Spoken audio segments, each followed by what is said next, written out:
sobre la coyuntura política. Nos acompaña aquí en el estudio el presidente de la Sociedad Nacional de Industrias, don Ricardo Márquez. Gracias por acompañarnos, señor Márquez, esta noche en la edición central. ¿Usted pensó que el presidente Castillo con este cuarto gabinete iba a enmendar el rumbo? ¿Le creyó cuando dijo que iba a llamar a las fuerzas políticas y iba a organizar un gabinete de ancha base? Bueno, miren, ve, cuando él declara eso, yo me comencé a preguntar, cuando uno tiene esa idea, tiene que tener los congresistas que sustenten esa idea. El tema es que la coalición que él tiene, diría que en un 80% o más, está con Perú Libre inicial, porque se han dividido en tres, pero igual son Perú Libre.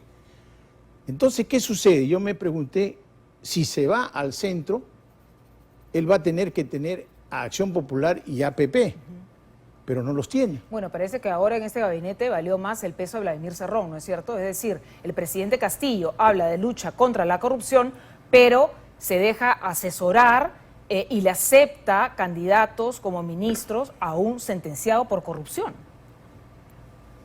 Bueno, lo que más me duele es ver al primer ministro hoy día decir: he pedido a todos los ministros los que me den juicios todos sus antecedentes que y las denuncias que tengan sobre las relaciones con mujeres, ¿ok? Violencia. ¿Qué significa violencia eso? de género. ¿Qué significa eso?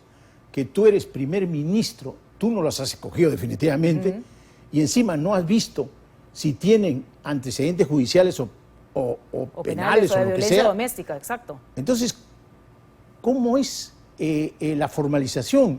O sea, ¿cómo es que tú vas a dirigir con las personas que no conoces? Y claro, eso es lo que ha pasado. O sea, personas idóneas, nada. Es decir, además hoy día el premier ha dicho, cuando le han preguntado sobre el ministro de Salud, ha dicho, bueno, no sé, esa es cuestión del presidente. Exacto. Entonces, y yo creo que... ¿cuál es el papel de Aníbal Torres? Lamentablemente, por eso digo que de comienzo, le veo una falla, pero que no tiene sentido, porque si a mí me dicen, tú vas a ver esta empresa, lo primero que tengo que ver es lo que se van a sentar conmigo, si tienen antecedentes o no. Claro. Eso es lo primero que hace cualquier persona, más aún estando en un gobierno. Y ahora que estaba leyendo una entrevista que dio ya ahora el exministro Pedro Franque a la BBC, ha dicho que este gobierno no tiene rumbo estratégico. Y lo dice el ministro de Economía, que acaba de dejar la cartera hace 3 días. Es que el ministro se da cuenta de algo que el primer ministro Bellido dijo hace 3 meses, que se llama la Política General de Gobierno para el periodo 2021-2026, Decreto Supremo 164-2021 PCM, y donde no se incluye la Asamblea Constituyente para nada. Pero no solo eso, sino en el Acuerdo Nacional, que están todos los partidos políticos y unas 30 instituciones que van desde las iglesias hasta los gremios Confiepa y nosotros, y donde tampoco se menciona nada de la Asamblea Constituyente.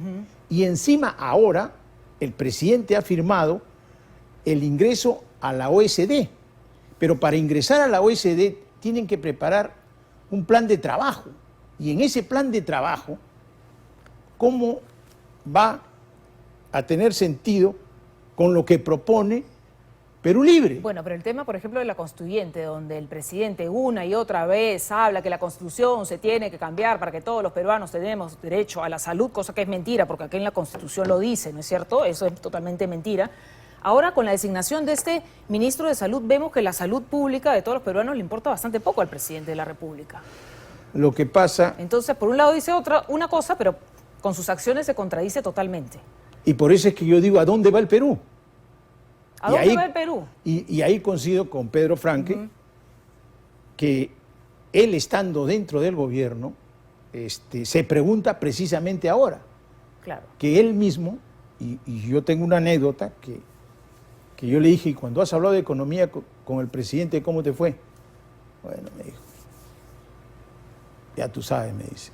El problema es que ahora, cuando el ministro de Economía de hoy hable con el primer ministro de Economía y de dónde llevar la economía para que los empresarios puedan invertir a largo plazo.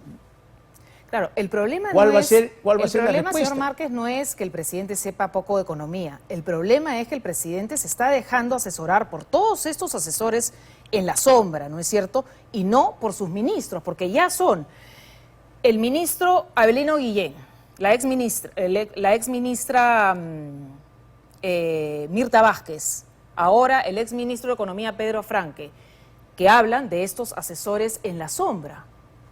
Sí. Que están asesorando al presidente, es decir, está dejándose asesorar por estas personas y no por sus ministros, y eso es bastante grave. Entonces, en realidad, ¿cuál es el futuro del país? Eso es lo que nosotros nos preguntamos, y en cierta manera lo que nosotros preguntamos también es que en cualquier país del mundo los asesores tienen específicamente sus nombres para que todo el mundo lo conozca. Pero hoy, a mi criterio, no ha salido ni sabemos muy bien. Y ese es el problema del Perú. Ese es el problema. Bien, muchas gracias, don Ricardo Márquez, por acompañarnos esta noche en la edición central. Vamos a hacer una